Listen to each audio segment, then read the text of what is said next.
За сангийн яамны тухайд бол банкны салбарын өрсөлдөөнийг нэмэгдүүлж, за гадаадын банкны салбарыг дотоодын зах зээлд нэвтрүүлэх, жижиг дунд үйлдвэрийн богино хугацааны эргэлтийн хөрөнгийн зээлийн тусгай шугам нээх, хэрэглээний зээлийн эзлэх хувийг 40% хүртэл бууруулж, үйлдвэрлэлийн зээлд шилжүүлэх, жижиг дунд үйлдвэрлэл бизнесийг дэмжих шилжүүлэх.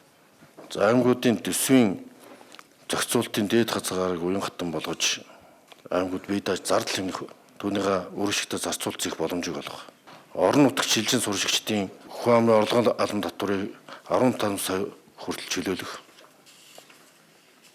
Хөрөнгө оруулалтын сангийн ашигын татварыг 5 жил чөлөөлөх. За ингээд нөгөө нэмэгдсэн үртгээ албан татварын буцаа олголтын асуудал байна.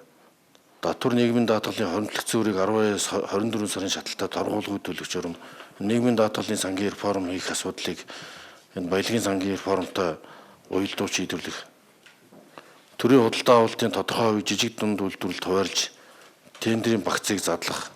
Амнаатын орлогын орон нутагт үлдээх хувийн зохицуултыг оновчтой болгож хуваарлах. Төрийн байгууллагуудын жидүү төлөх өглөгийг 30 хоногт багадуулж, хатуу журам гаргах.